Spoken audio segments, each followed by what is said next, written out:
तो सेठ जी के पास चला गया।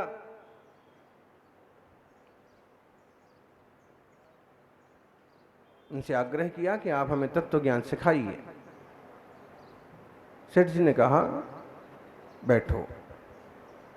बैठे बैठे सुबह से दोपहर हो गई। उसने फिर कहा कि मुझे तत्व ज्ञान सिखाइए। ने कहा बैठे रहो, देखते रहो। शाम हो गई, फिर कहा कि आप, दिन हो गया पूरा, कुछ भी खाया नहीं और आप मुझे तत्व ज्ञान नहीं सिखा रहे, कैसे कल्याण होता है। उन्होंने कहा कि भाई दिन भर से मैं तुम्हें वही सिखा रहा। क्या सिखा रहे? आपने तो एक शब्द भी नहीं बोला।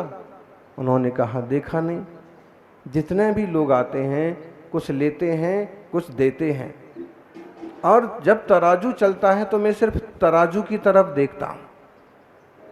और जब तराजू की तरफ देखता हूं तो यही विचार करता हूं कि एक पलड़ा ऊपर गया तो भी विषम होता है, कोई लेन देन नहीं बनता। दूसरा पलड़ा ज़्यादा नीचे गया तो भी कोई लेन देन नहीं बनता।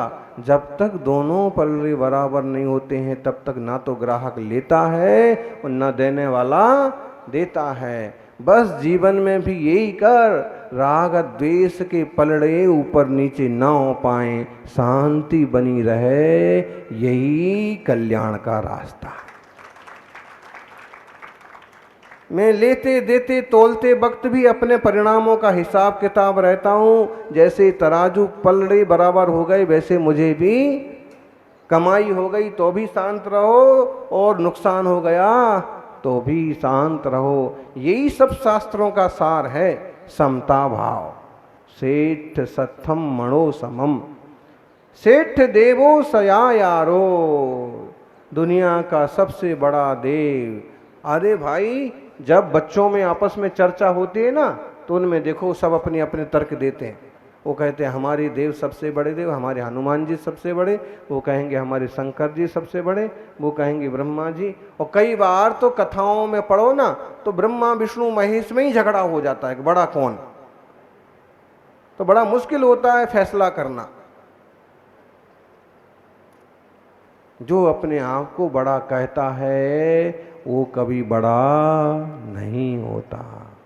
बड़ा वो होता है जो बड़प्पन का काम करता है। जिसने इतना बड़प्पन पा लिया कि राग द्वेष मोह आदि विकार ही मिटा दिए, जिससे छोटे बटे का तौल होता था वो बांट ही खत्म कर दिए। देवादिदेव अरहंत देव। लेकिन यहां तो और ही बड़ी बात कह दी। बोले तुम्हारा जो आचरण है ना वो सबसे बड़ा देव है। तुम्हारा आचरण अच्छा है तो तुम भी देवताओं की तरह पूजे जाओगे, और तुम्हारा आचरण खराब हुआ कि तुम भी अपमानित होगे, परेशान होगे, दुखी हो जाओगे। इसलिए सबसे बड़ा देव सदाचार।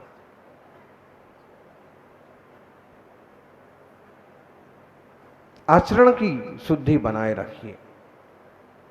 सेठ देवो सदा यारो, अप्पा सब्बे सुसेयसो। और आत्मा, निज आत्मा, चैतन्य घन भगवान आत्मा दुनिया में सबसे श्रेष्ठ पदार्थ है। लोग समझते हैं कोहिनूर हीरा सबसे श्रेष्ठ है, लेकिन जिन जिन के पास कोहिनूर हीरा गया उनको क्या उपलब्ध हुआ?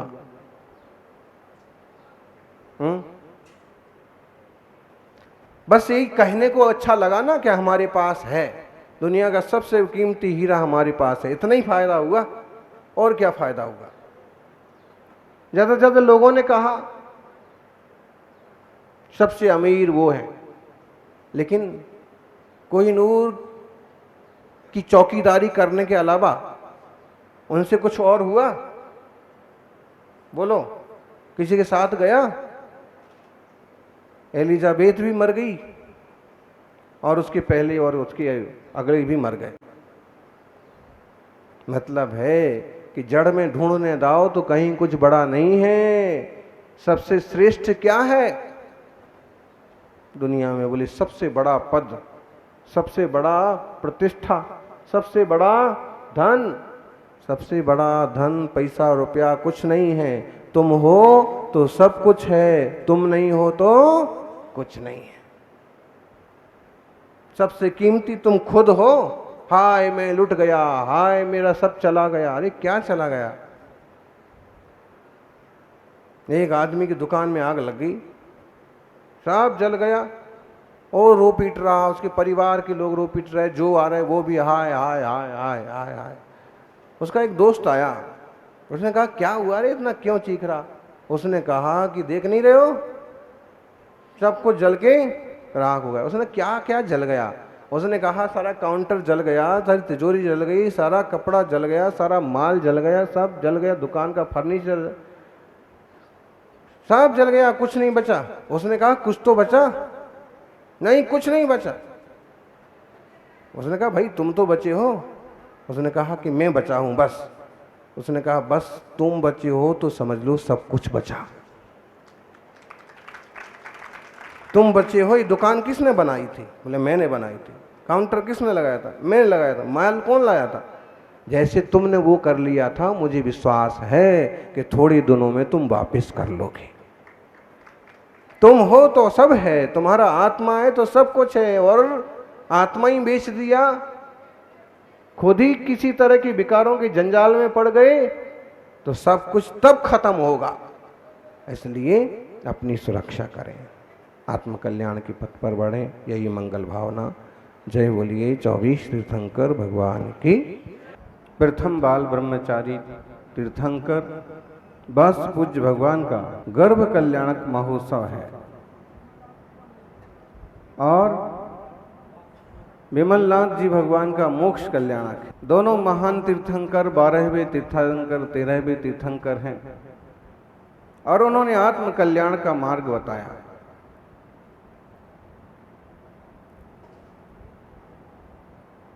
गर्भ और मोक्ष कल्याणक पहला और आखिरी 5वां कल्याणक है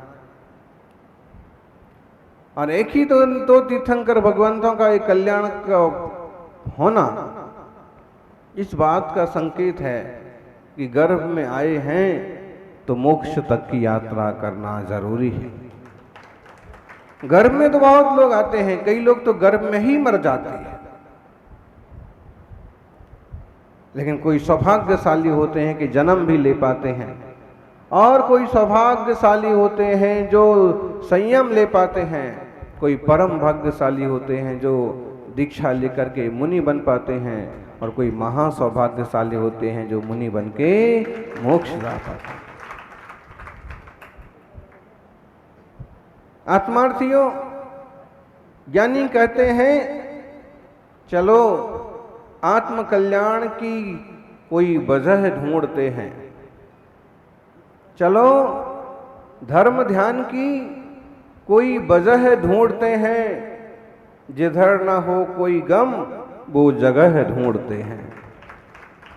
दुनिया में तो गम ही गम है, किसी को कम है किसी को, दुनिया में तो गम ही गम है, किसी को ज्यादा है किसी को कम है। लेकिन चलो आत्म कल्याण की कोई वजह ढूंढते हैं, जिधर ना हो कोई गम वो जगह ढूंढते हैं।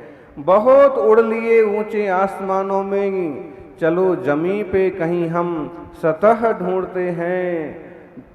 टूटा संग किस्मों का जिंदगी की जंग में, चलो उनके दिलों की हम गिरह ढूंढते हैं।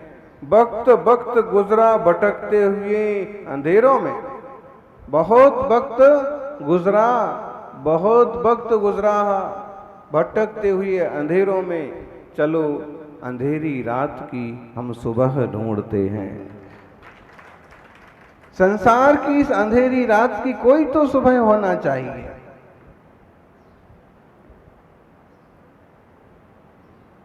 और ज्ञानी ध्यान रखना, बिना सम्य दर्शन के किसी जीव की अंधेरी रात की सुबह होती नहीं है।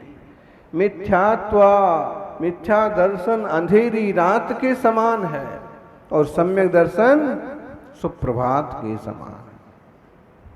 जब तक तत्व ज्ञान नहीं होता है, जब तक तत्व निर्णय नहीं होता है, जब जीवादि तत्वों का बोध नहीं होता है, तब तक जीवन भी बोझ होता है।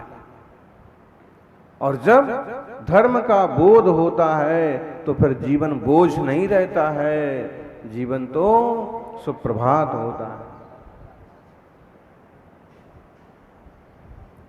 जीवन बोझ नहीं मौज हो जाता है। उम्र बिना रुके सफर कर रही है,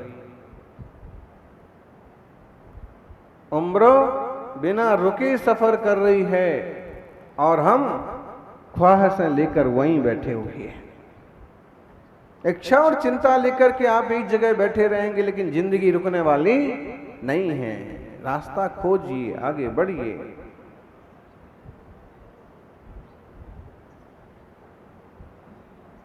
जो रास्ता खोलते हैं, रास्ते पर चलते हैं। आप सुन रहे थे, पूजा हो रही थी, पूजा में भी हैं, पांव पसारे मत बैठो। पांव पसारे बैठे रहोगे तो कुछ मिलने वाला नहीं है, चलोगे तो कुछ पाओगे। सबसे पहले सम्यक दर्शन जरूरी है। विश्वास, जिन धर्म का विश्वास, जहां विश्वास होता है वहां सबूत की जरूरत नहीं होती, और जहां विश्वास नहीं होता वहां भी सबूत की जरूरत नहीं होती। आप कहोगे वहां सबूत की जरूरत होती है।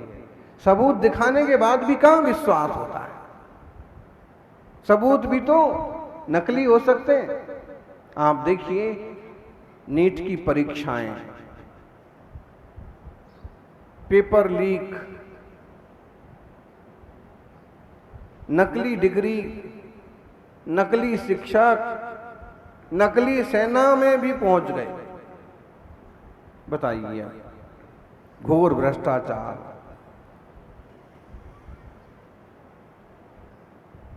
कैसे विश्वास करें कि असली कागज है, ये डिग्री असली है?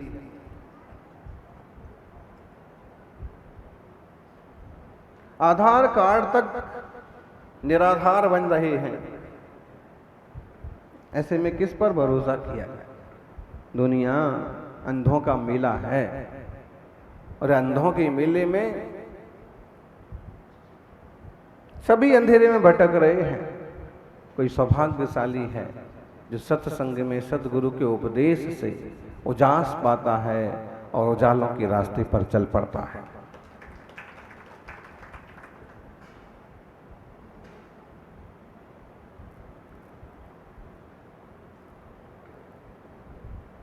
जिसने खुद रास्ता नहीं देखा वो दूसरों को क्या रास्ता दिखाएगा? जिसने खुद रास्ता नहीं देखा वो दूसरों को क्या रास्ता दिखाएगा? वो तो धर्म सभा में भी जाएगा तो केवल पूरी पकौड़ी ही खाएगा।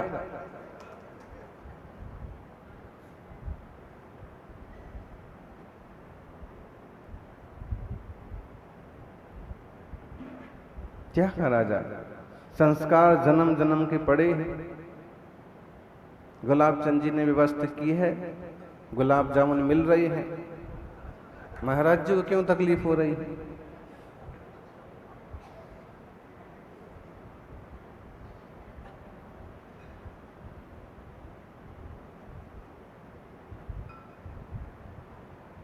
ध्यान रखिए।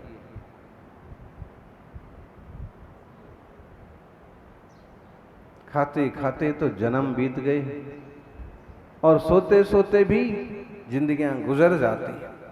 अगर आप अपने जीवन का हिसाब किताब लगाओ तो आधी जिंदगी सोने में जाती है। वो गीत चलता था ना, सोते सोते ही गुजर गई सारी जिंदगी, बोझा ढोते ही निकल गई। सोते सोते ही निकल गई सारी जिंदगी, बोझा ढोते ही निकल गई सारी जिंदगी। खेल कूद में बचपन खोया, यौवन पाभो राया।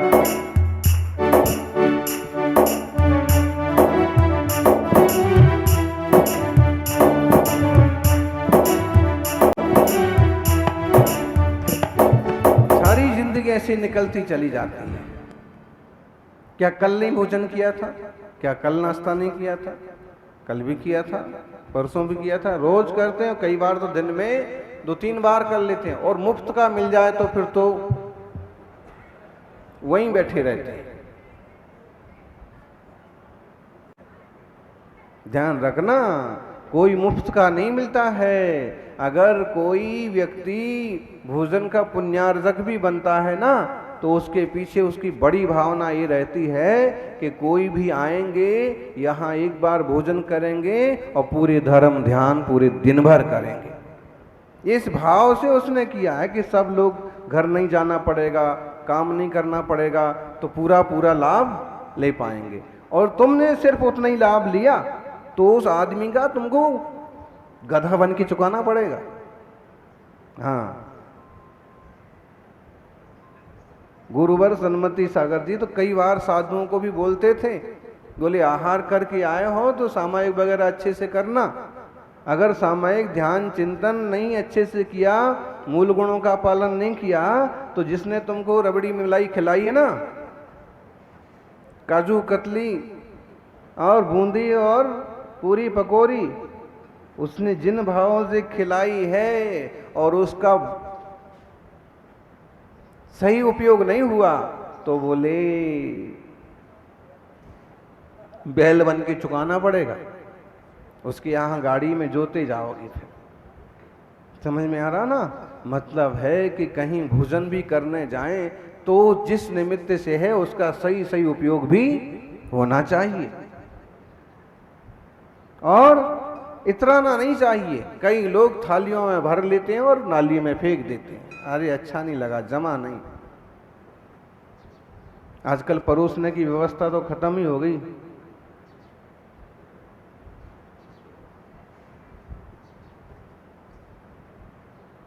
अब तो अपने हाथ से उठाओ। मतलब कितना बड़ा अपमान है। अगर ये प्रैक्टिकल 20 साल पहले होता ना कि अपने हाथ से उठाओ, या आप घर में आए तो परोसने वाली माँ बहन कहते कि भाई आप तो अब उठाओ, अपना उठाओ खा लो, मुझे समय नहीं है, कैसा लगेगा? हाँ, ऐसे लगेगा। और अभी तो भिखमंगे मांगते भी हैं। अरबपति आपको भिखारी देखना है तो तंदूर पर देखो।